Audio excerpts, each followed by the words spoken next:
సహీ ముస్లిం హదీస్ number 234 ఉఖబా ఇబ్నే Aamir రదియల్లాహు అన్హు వారి ఉల్లేఖనం ప్రకారంగా ప్రవక్త ముహమ్మద్ సల్లల్లాహు అలైహి వసల్లం వారు ఈ విధంగా తెలియజేశారు.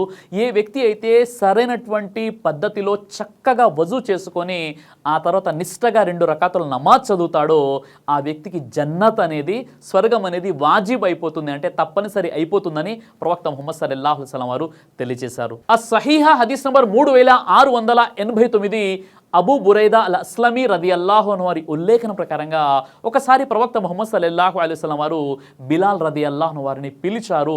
ప్రవక్త వారు ఈ విధంగా అంటున్నారు, ఓ బిలాల్, స్వర్గంలో నేను నాకంటే ముందు నడవడం చూశాను, నీ చెప్పుల సవ్వడి శబ్దాన్ని నేను విన్నాను, ఇలా పదే పదే నేను నిన్ను చూశాను, అంత ప్రత్యేకమైనటువంటి ఆచరణ నువ్వు ఏం చేస్తున్నావు అని ప్రవక్త ముహమ్మద్ సల్లల్లాహు అలైహి వసల్లం వారు హజరత్ బిలాల్ రదియల్లాహు అన్హు వారిని అడగడం జరిగింది. అప్పుడు బిలాల్ రదియల్లాహు అన్హు వారు చెప్పిన సమాధానం ఏంటంటే, ఓ ప్రవక్త ముహమ్మద్ సల్లల్లాహు అలైహి వసల్లం, నేను ప్రతిసారి అజాన్ కంటే ముందు నేను చక్కగా వజూ చేసుకుంటాను, వజూ చేసుకున్న తర్వాత అజాన్ ఇచ్చే ముందు 2 రకాతుల నేను నమాజ్ని ఆచరిస్తాను అని బిలాల్ రదియల్లాహు అన్హు వారు తెలియజేస్తూ చెప్పిన విషయం ఏంటంటే, నాకు గనక వజూ పోయింది అని అనిపిస్తే, వజూ భంగం కలిగింది అని అనిపిస్తే వెంటనే నేను వజూ చేసుకుంటాను అని బిలాల్ రదియల్లాహు అన్హు వారు సమాధానం ఇవ్వడం జరిగింది. కాబట్టి సోదరులారా, ఇక్కడ బిలాల్ రదియల్లాహు అన్హు వారు ఎప్పుడు కూడా వజూతో ఉండే ప్రయత్నం చేసేవారు. అజాన్ కంటే ముందు ఆయన చక్కగా వజూ చేసుకొని 2 రకాతుల నమాజ్ చదివేవారు. ఆ తర్వాత వజూ ఎప్పుడైతే భంగం కలుగుతుందో వెంటనే మళ్ళీ వజూ చేసుకునేటటువంటి ప్రయత్నం చేసేవారు. ఈ ఆచరణ కారణంగా బిలాల్ రదియల్లాహు అన్హు వారు స్వర్గములో ఆయన నడుస్తున్నటువంటి చెప్పుల శబ్దాన్ని ప్రవక్త ముహమ్మద్ సల్లల్లాహు అలైహి వసల్లం వారు విన్నారు. సహీ ముస్లిం కితాబు తహారాలోని హజరత్ ఉమర్ బిన్ ఖత్తాబ్ రదియల్లాహు అన్హు వారి ఉల్లేఖన ప్రకారంగా ఏ విశ్వాసి అయితే సరైనటువంటి పద్ధతిలో వజూ చేసుకొని ఆ తర్వాత అష్హదు అల్లా ఇలాహ ఇల్లల్లా వ అన్న ముహమ్మదన్ అబ్దుహు వ రసూలు అని ఏ విశ్వాసి అయితే వజూ తర్వాత ఈ కలిమాని చదవడం జరుగుతుందో అలాంటి వ్యక్తి రేపు స్వర్గములో అతనికి 8 ద్వారాలు తెరవబడతాయి, తాను కోరినటువంటి ద్వారం గుండా అతడు స్వర్గంలో ప్రవేశించవచ్చు అని ప్రవక్త ముహమ్మద్ సల్లల్లాహు అలైహి వసల్లం వారు తెలియజేశారని హజరత్ ఉమర్ బిన్ ఖత్తాబ్ రదియల్లాహు అన్హు వారు తెలియజేశారు. అయితే సోదరులారా, ఈరోజు వజూ అనగానే మన మెదడుకు తట్టేటటువంటి ఒక ఆలోచన ఏంటంటే, నమాజ్ చదవట్లేదు కదండి, వజూ ఎందుకు అని భావిస్తుంటారు. కానీ ఎక్కువగా వజూతో ఉండేటటువంటి ప్రయత్నం చేయాలి. ఎందుకంటే వజూతో ఉండడం కూడా చాలా పుణ్యప్రదమైనటువంటి విషయం. అలాంటి స్థితిలో మనకు గనక మరణం సంభవించినట్లయితే ఇంకా గొప్ప విషయమే అవుతుంది. కాబట్టి వజూతో ఉండేటటువంటి ప్రయత్నం చేయండి. అయితే ఇక్కడ బిలాల్ రదియల్లాహు అన్హు వారు ప్రవక్త ముహమ్మద్ సల్లల్లాహు అలైహి వసల్లం వారి కంటే ముందే స్వర్గంలో ఆయన నడుస్తున్నటువంటి శబ్దాన్ని ప్రవక్త వారు విన్నారు అంటే దానికి కారణం ఏంటి? బిలాల్ రదియల్లాహు అన్హు వారి మాటల్లో చెప్పిన విషయము, ఆయన ఎప్పుడు వజూలో ఉండేటటువంటి ప్రయత్నం చేసేవారు. వజూకి భంగం జరిగితే మళ్ళీ వజూ చేసుకునేవారు. ఎప్పుడైతే వజూ చేసుకుంటారో అప్పుడు వెంటనే 2 రకాతుల్లో నఫీల్ నమాజ్ చదివేవారు.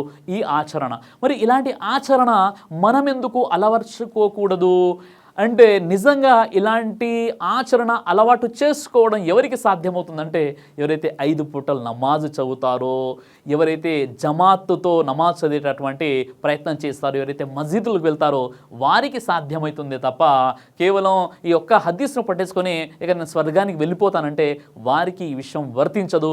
ఎవరైతే నమాజీలు ముందు నుండి 5 పూటలు నమాజ్ చదివేవారు ఉన్నారో, నిష్టగా నమాజ్ చదువుతుంటారో వారికి వర్తిస్తుంది తప్ప జుమ్మా నమాజ్ చదువుకునే వారికి, ఈదైన్ నమాజ్ చదువుకునే వారికి, మస్జిద్లో ఎప్పుడు కనిపించని వారికి ఇక బ్రదర్ సిరాజ్ గారు ఈ హదీస్ చెప్పేశారు, ఇక నేను దీన్ని ఆచరించి స్వర్గానికి వెళ్ళిపోతాను అనే అలాంటి భ్రమకు మీరు గురి కాకుండా 5 పూటల ముందు జమాత్తో నమాజ్ చదవండి. ఆ తర్వాత ఇలాంటి ఆచరణని గనక మనం అలవర్చుకున్నట్లయితే ఇన్షాల్లా తప్పనిసరిగా అలాంటి వ్యక్తికి జన్నత్ అనేది వాజిబ్ అవుతుంది. కాబట్టి మనం నిత్యం కూడా వజూలో ఉండేటటువంటి ప్రయత్నం చేద్దాం. వజూ యొక్క మహత్యం గురించి కూడా నేను మీకు వివరించాను. అల్లాహ్ సుబ్హానహు వ తఆలా మీకు నాకు మనందరికీ కూడా ప్రవక్త ముహమ్మద్ సల్లల్లాహు అలైహి వసల్లం వారి యొక్క సహీ అహదీసు గ్రంథాల వెలుగులో జీవితం గడిపేటటువంటి సద్బుద్ధిని ప్రసాదించుగాక. అల్లాహ్ సుబ్హానహు వ తఆలా మనందరూ కూడా ఖురాను గ్రంథాన్ని తర్జుమాతో పాటు చదివి అర్థం చేసుకునేటటువంటి అలాంటి జ్ఞానాన్ని కూడా ప్రసాదించుగాక, సద్బుద్ధిని కూడా ప్రసాదించుగాక. ఆమీన్ యా రబ్బుల్ ఆలమీన్. దైవ ప్రవక్త ముహమ్మద్ సల్లల్లాహు అలైహి వసల్లం వారు తెలియజేశారు, కడుపుకు సంబంధించినటువంటి అన్ని రకాల వ్యాధులకు అద్భుతమైనటువంటి ఔషధం తల్బీనా. ఇది దైవ ప్రవక్త వారి సున్నత్. మంచి ఆహారం ఇమ్యూనిటీ బూస్ట్ బూస్టర్, ఇందులో షిఫా ఉంది, ఇది మంచి ఔషధంగా కూడా పనిచేస్తుంది. కాబట్టి పిల్లలు అయినా పెద్దలు అయినా ఎవరైనా దీనిని ఉపయోగించవచ్చు. అలాగే ఖురాన్లో దైవం తెలియచేశాడు, తేనెలో మీకు స్వస్థత ఉంది అని. కాబట్టి స్వచ్ఛమైనటువంటి తేనె కోసం మీరు సంప్రదించండి. అలాగే షాహీ హల్వాను మీరు తప్పనిసరిగా ఉపయోగించి మీ దాంపత్య జీవితంలో మంచి అనుభూతిని పొందండి. ఇందులో ఎలాంటి సైడ్ ఎఫెక్ట్స్ లేవు. ఇది కంప్లీట్గా హెర్బల్ ప్రొడక్ట్స్తో తయారు చేయబడినటువంటిది. కాబట్టి ఇక్కడ కనిపిస్తున్నటువంటి ఈ నెంబర్స్కి కాల్ చేసి మీరు ఇప్పుడే ఈ ప్రోడక్ట్ని ఆర్డర్ చేసుకోవచ్చు. కొరియర్ ఫెసిలిటీ కూడా ఉంది.